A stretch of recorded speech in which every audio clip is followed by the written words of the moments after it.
नमस्कार दोस्तों, स्वागत है आप सभी का आपके अपने YouTube channel solution of civil services में। आज का जो वीडियो है यह बीपीएससी मेंस के अभ्यर्थी जो 65वीं बीपीएससी मेंस के अभ्यर्थी जिनका एग्जामिनेशन अगस्त में होने वाला है, तो उनके पेपर 1 से संबंधित महत्वपूर्ण प्रश्नों का सेट है इस वीडियो में दिया जा रहा है, जिसको आप बना करके अपनी तैयारी को एक तरह से कह सकते हैं कि प्रैक्टिस मोड में स्पीड अप कर सकते हैं। जो 65 बीपीएससी मेंस का सिलेबस है उसमें आज हम लोग सेट 1 में जो आपका जीएस पेपर 1 है उससे संबंधित 5 प्रमुख प्रश्न देखेंगे। और ये जो पेपर 1 है इसमें हम लोग सिर्फ सेक्शन 1 के बारे में आज हम लोग देख रहे हैं। आगे की वीडियो में हर सेक्शन से और हर पेपर से महत्वपूर्ण क्वेश्चन आपको प्रोवाइड किए जाएंगे। तो वीडियो बनाने का पर्पस ये है कि जो भी अभ्यर्थी खुद से तैयारी कर रहे हैं वो इन वीडियो के माध्यम से अपनी जो तैयारी है उसको और थोड़ा मजबूत कर ले। पेपर 1 जो होता है आपका, जो बीपीएससी पेपर जीएस का पेपर 1 होता है,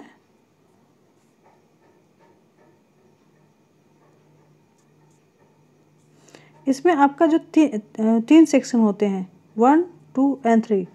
फर्स्ट सेक्शन में जो होता है आपका मॉडर्न हिस्ट्री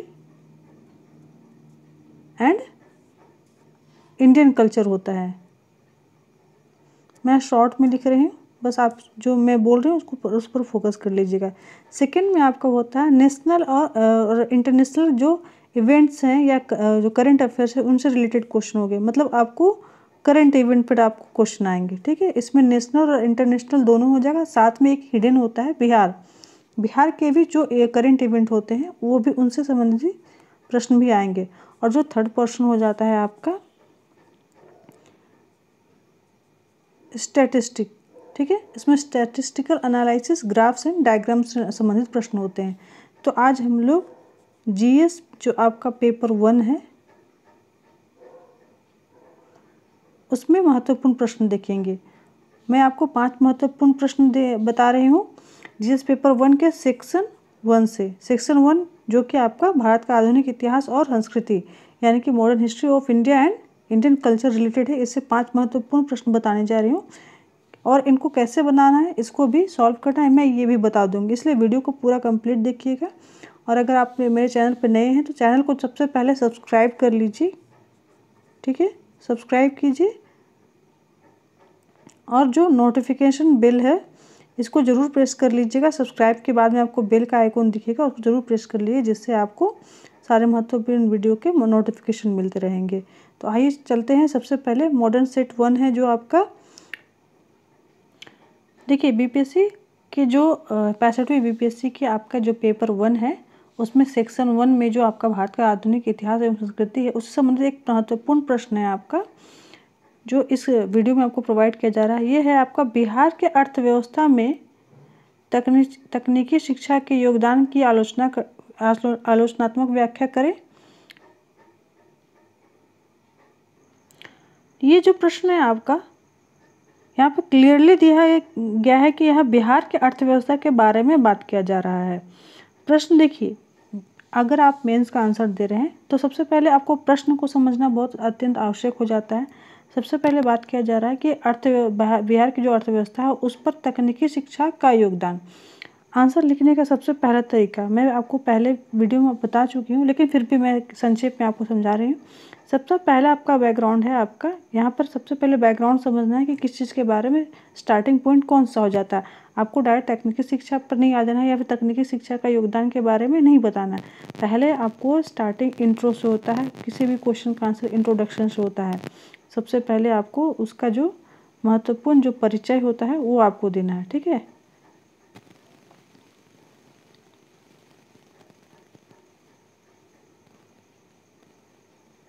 सबसे पहले परिचय देंगे बिहार की अर्थव्यवस्था, संक्षेप में आप बताएंगे। ठीक है, मैं जो चीज़ें बता रही हूँ आपको समझते जाइए, सुनते जाइए, आपको अच्छी तरीके से क्लियर होगा। बिहार की अर्थव्यवस्था, तो सबसे पहले आपको बिहार की डिटेल अर्थव्यवस्था नहीं बताना, आपको बेसिक उन चीज़ों पर फोकस करना है कि जिन पर बिहार की अर्थव्यवस्था बेस करती है। ठीक है, बिहार की अर्थव्यवस्था किस पर बेस है, किस पर आधारित है, क्लियर है आपको? कृषि प्रधान राज्य है बिहार। ठीक है। जिस प्रकार भारत देश भी एक कृषि प्रधान राज्य है, तो उसके बारे में सबसे पहले संक्षेप में बताइए।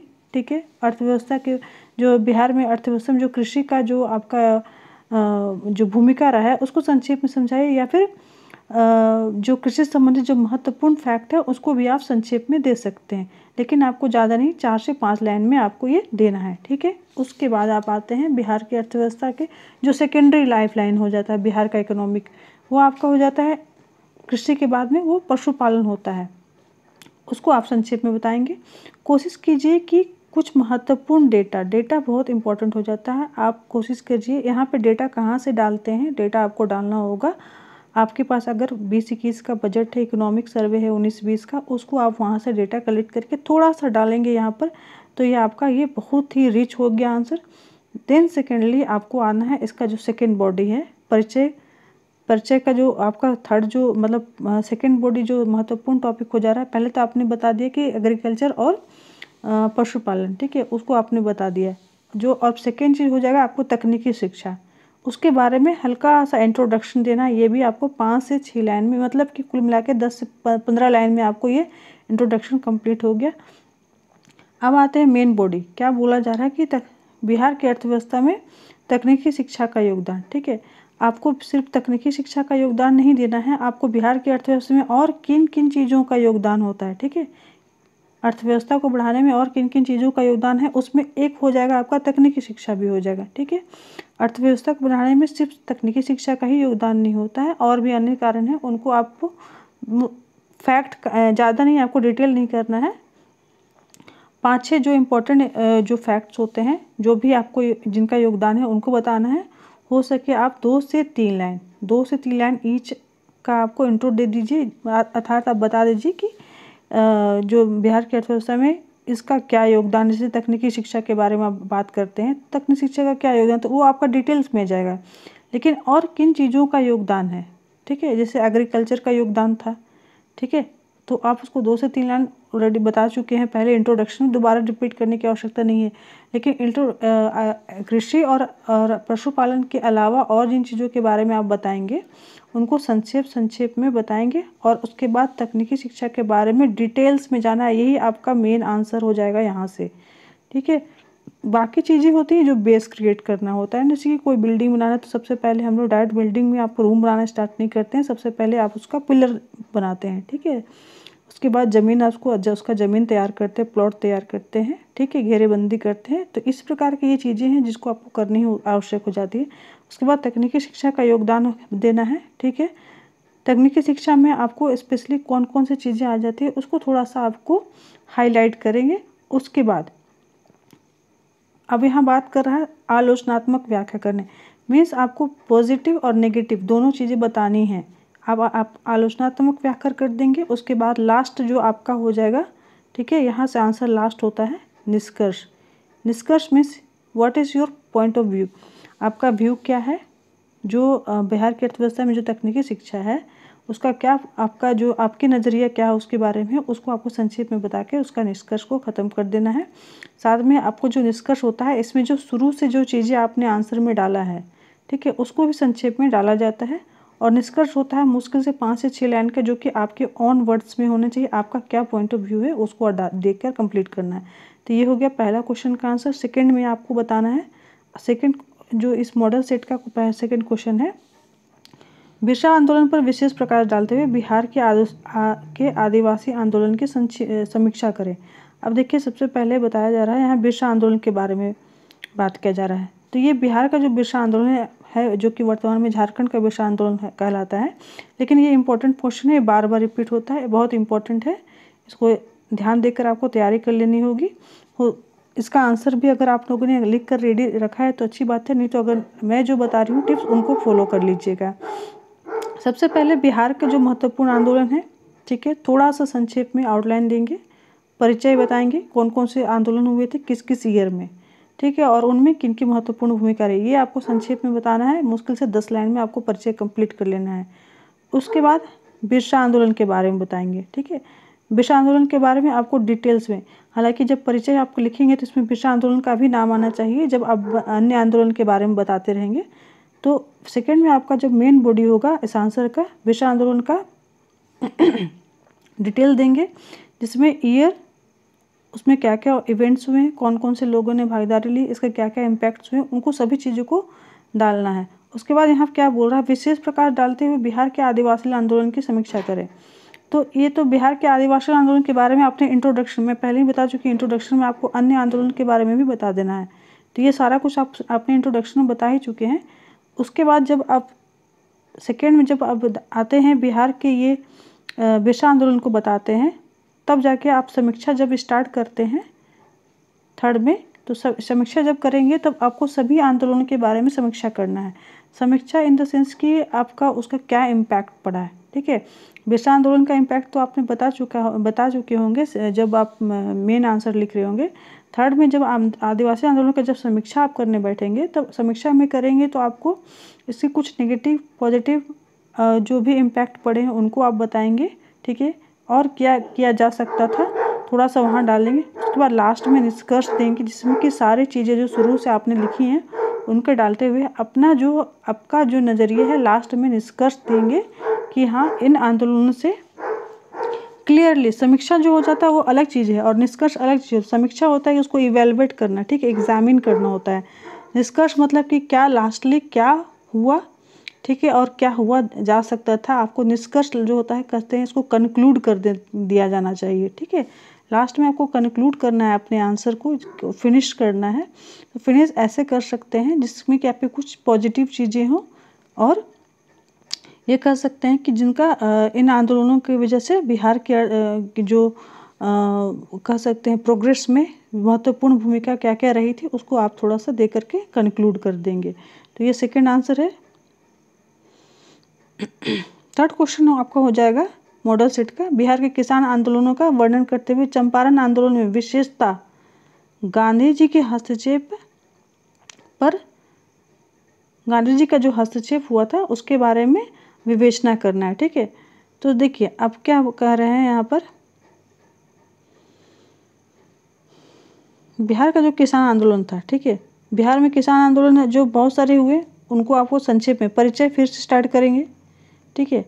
मैं देखिए आपको ये जो चीज़ें आपको हैं, आप एक इंस्टीट्यूट में जाकर के जो आप सीखेंगे उन चीज़ों को मैं संक्षेप में आपको बताने की कोशिश कर रही हूँ, बशर्ते आपको थोड़ा अच्छी तरीके से समझ लेना कि मैं क्या आपको बता रही हूँ, ठीक है। तो सबसे पहले परिचय स्टार्ट करते हैं। जो भी आंदोलन हुए बिहार में, अगर आप सिर्फ आंदोलनों के बारे में गिनना स्टार्ट करेंगे तो बहुत सारे आंदोलन हैं, लेकिन आपको कोई आप एक यहाँ लिमिट कर दिया है किसान आंदोलन। थोड़ा सा परिचय देंगे किसान आंदोलन, कौन कौन से किसान आंदोलन हुए थे, किस किस ईयर में हुए थे, किन के नेतृत्व में हुए थे, इन चीज़ों को सबसे पहले स्टार्ट करेंगे, ठीक है। उसके बाद आप आएंगे चंपारण आंदोलन। चंपारण आंदोलन के बारे में फिर आप डिटेल्स में परिचय देंगे। ये परिचय पहला था जो ख़त्म हो गया, जिसमें कि आपने सिर्फ आंदोलन के बारे में बताया, ठीक है, किसान आंदोलन के बारे में बताया। सेकेंडली आप आ जाएंगे चंपारण आंदोलन के बारे में बताएंगे, ठीक है, किस ईयर में हुआ, किन की महत्वपूर्ण भूमिका रही, क्या क्या स्टेप उठाए गए थे, ये चीज़ बताएंगे। उसके बाद इसी में आप आगे बढ़ेंगे, गांधी जी का जो हस्तक्षेप हुआ उसको विवेचना करेंगे, उसके क्या इम्पैक्ट पड़े उसको आप वहाँ बताएंगे, ठीक है। तो यहाँ पर आपको इस आंसर को कंप्लीट कर लेंगे। लास्टली आप आते हैं फिर से निष्कर्ष की ओर। लास्ट में फिर से आप कंक्लूड करेंगे अपने आंसर को। आंसर में कंक्लूजन में क्या आ जाएगा, ये सारी चीज़ें आ जाएंगी संक्षेप में, किसान आंदोलन, चंपारण आंदोलन और गांधी जी का हस्तक्षेप। उसमें आपका क्या पॉइंट ऑफ व्यू रहा था वो आपको थोड़ा सा 5 लाइन में आपको बताना है। इस प्रकार के आंसर को कंप्लीट करेंगे। अगला महत्वपूर्ण क्वेश्चन हो जाता है चौथा नंबर, बिहार की कला एवं चित्रकला पर निबंध लिखेंगे। कला एवं चित्रकला पर निबंध लिखने के पहले सबसे पहले परिचय बताइए। परिचय में आप थोड़ा सा बिहार में जो आपका जो इसका आर्ट एंड कल्चर है, थोड़ा सा उसका हिस्ट्री बता दीजिए, उसका बैकग्राउंड बता दीजिए, ठीक है। अब इसमें किस प्रकार के उसमें महत्वपूर्ण ये हो जाएगी कौन कौन सी कला एवं चित्रकला है बिहार में, ठीक है। सबसे पहले छोटा सा परिचय बताते चल जाइए। उसके बाद सेकेंड बॉडी, चूँकि यहाँ पे लिमिटेड है तो आपको इस लिमिट में भी आपको अच्छी तरीके से वर्क करना होगा। देखिए जहाँ पे क्वेश्चन में बहुत सारे स्कोप दिए रहते हैं, अलग अलग जो पॉइंट्स बटे रहते हैं, वहाँ पे आपके लिए क्लियर होता है, लेकिन जहाँ क्लियर नहीं है वहाँ जैसे यहाँ क्लियर नहीं है, तो आप इसमें आपको खुद से आइडेंटिफाई करना हो कि कहाँ स्कोप है, कहाँ पे अपने आंसर को थोड़ा सा डाइवर्सिफाई कर सकते हैं अन्य जो कैंडिडेट्स हैं उनकी तुलना में। नहीं तो सबका जो अन्य कैंडिडेट है उनका भी आंसर आपके आंसर की तरह मैच कर जाएगा और फिर आपको नंबर भी उन्हीं की तरह मिलेगा और कह सकते हैं कि जिनका थोड़ा सा डाइवर्स हो जाए, डाइवर्सिफाइड आंसर होगा, उन्हीं का समझिए कि वो मेरिट लिस्ट में आ पाएंगे। तो अपने आंसर को थोड़ा डाइवर्सिफाई करेंगे। कैसे करना है? कला एवं चित्रकला पर सबसे पहले इंट्रोडक्शन दीजिए, थोड़ा सा बेसिक बैकग्राउंड बता दीजिए किस किस प्रकार की कला एवं चित्रकला है। और इसमें एक चीज़ और आप कर सकते हैं कि जब आप आंसर सेकंड बॉडी में आएंगे तो किनके काल में कौन कौन सी चित्रकला का, ठीक है, उद्भव हुआ था और विकास हुआ था, ठीक है। मुगल काल में हुआ था आपको, और किन किन शासकों के काल में हुआ था, उन चीज़ों को थोड़ा सा डालेंगे तो आपका थोड़ा सा आंसर डाइवर्सिफाइड हो जाएगा, ठीक है। ये आपको निबंध लिखना है। उसके बाद वर्तमान में कौन कौन सी कला एवं चित्रकला है ये लिख देंगे। और एक महत्वपूर्ण चीज़, आपके आंसर को पूरी तरह से डाइवर्सिफाई मैं करवा रही हूँ, इस चीज़ को याद रखिएगा। वर्तमान में कौन कौन सी कला एवं चित्रकला से संबंधित जो आर्टिस्ट हुए हैं उनको पुरस्कार मिला है, ठीक है। उन चीज़ों को आप वर्तमान से जोड़ते हुए यहाँ पर इस आंसर को अपना डाइवर्सिफाइड कर दीजिए और देन लास्टली कंक्लूड कर दीजिए, मतलब कि आप उसको निष्कर्ष लिख दीजिए। तो ये तरीका हो जाएगा, आपके आंसर को बहुत सुंदर होगा, बहुत अच्छा स्कोर होगा। समझिए अन्य स्टूडेंट से जो भी अपने तरीके से आंसर करेंगे उसके तुलना में आपका जो मैंने जो बताया उस तरीकों को आप फॉलो करते तो आपका आंसर बहुत ज़्यादा स्कोरिंग करेगा, ठीक है। अगला 5वां नंबर, भारतीय राष्ट्रीय आंदोलन में रविंद्रनाथ टैगोर की भूमिका का वर्णन एवं कांग्रेस से यह किस प्रकार भिन्न थी। सबसे पहले भारतीय राष्ट्रीय आंदोलन, ठीक है, उसका हल्का सा परिचय में देंगे। पीरियड मतलब भारत का जो राष्ट्रीय आंदोलन हुआ था वो कब से कब तक चला था, ठीक है। उसमें थोड़ा सा यहाँ पर घुसा दीजिए। आप बीपीएससी का एग्जामिनेशन दे रहे हैं, भारत के बारे में तो बता दिए, बिहार के बारे में थोड़ा सा लिख दीजिए कि बिहार में यह कब से कब तक इसका जो काल रहा, ठीक है, समय या अवधि या पीरियड कितने दिन तक रहा था भारतीय राष्ट्रीय आंदोलन में, जो बिहार की जो भूमिका रही उसका कितने समय का वो पीरियड रहा, किन किन। उसके बाद परिचय में ही आप आ जाइए। अगला स्टेप बढ़ते हुए शुरू वाला जो स्टेप था उसको आप 10 लाइन में कंप्लीट करेंगे, 10 से 15 लाइन में हार्डली में 5 लाइन। उसके बाद लिखेंगे आप बिहार राष्ट्रीय आंदोलन में किन किन की भूमिका रही थी, ठीक है, और उसमें बिहार से कौन कौन से लोग थे, ये चीज़ को आप डालेंगे। थोड़ा सा देखिए, मैं आपका आंसर को डाइवर्सिफाई करने की कोशिश, आप कहीं से भी आप पढ़ चुके होंगे, कहीं से भी नोट्स बना लिए होंगे, थोड़ा सा जो मैं चीज़ें बता रही हूँ उसको आप उसमें थोड़ा सा डालिएगा। देखिएगा आपका आंसर बहुत ही सुंदर ग्लो करेगा, वो समझिए एकदम अलग ही हट के निखर जाएगा आंसर, और वो आपको स्कोरिंग करेगा। तो हो गया, पहला परिचय लिखा आपने भारतीय राष्ट्रीय आंदोलन, उसका जो काल लिखा, उसका पीरियड लिखा, अवधि लिखी। उसमें आपको बिहार के राष्ट्रीय आंदोलन में भी उसके बारे में बताना है, उसका भी काल को बताना है। सेकेंडली आप आते हैं भूमिका, भारतीय राष्ट्रीय आंदोलन में और बिहार के जो राष्ट्रीय आंदोलन में किन किन की भूमिका रही, नाम केवल बताएंगे, ज़्यादा नहीं, ठीक है। उसके बाद आप आते हैं मुख्य, जो आपका आंसर का जो मुख्य पॉइंट है, रविंद्रनाथ टैगोर की भूमिका। अब इसमें रविंद्रनाथ टैगोर के बारे में आप लिखना स्टार्ट करते हैं तो सबसे पहले रविंद्रनाथ टैगोर का परिचय बता दीजिए। भूमिका डायरेक्ट आप ये मत बता दीजिए कि आप उन्होंने लड़ाई डायरेक्ट पैदा होते ही लड़ाई स्टार्ट कर दी, तो आपको वो नहीं बताना है, वे बिल्कुल गलत तरीके। सबसे पहले आप बताइए इनका जो मुख्य पृष्ठभूमि रहा, ठीक है। उसके बाद इन्होंने कैसे अपना इनपुट दिया राष्ट्रीय आंदोलन में। पृष्ठभूमि मतलब थोड़ा सा जन्म बताइए, ठीक है। किसी भी व्यक्ति के बारे में पूछा जाता है, ये आप रविंद्रनाथ टैगोर के ही बारे में नहीं मैं बता रही हूँ, महात्मा गांधी के बारे में भी पूछा जा सकता है, ठीक है। डॉक्टर राजेंद्र प्रसाद के बारे में भी पूछा जा सकता है, बिहार के हैं, उनके बारे में एकदम आराम से पूछा जा सकता है। तो डायरेक्ट आपको ये नहीं बोलना है कि वो उनका बहुत ही इंपॉर्टेंट रोल रहा था यहाँ पे आंदोलन में। आपको उनका पहले बेसिक बैकग्राउंड बताना है, कहाँ पर जन्म लिए, ठीक है।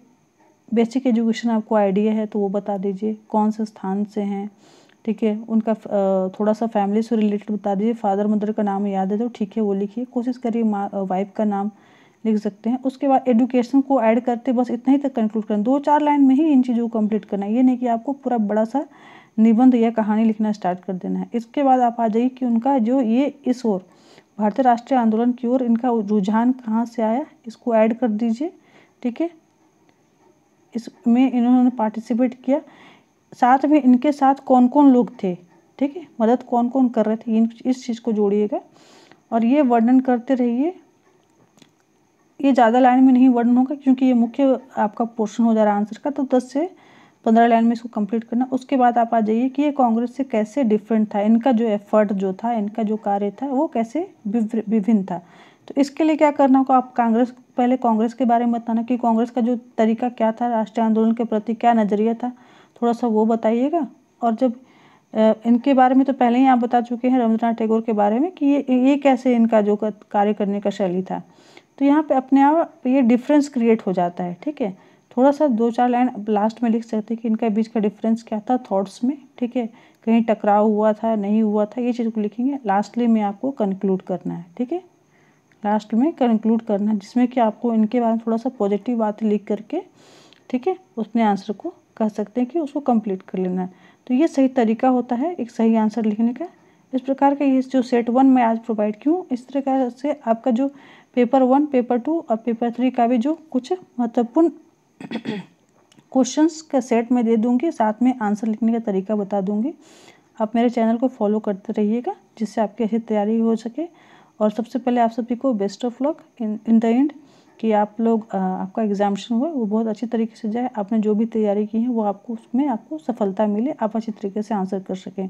चैनल को फॉलो करते रहिए, आगे की जो मैं वीडियो जल्दी प्रोवाइड करती चली जाऊँ कंटिन्यूअसली। Thank you.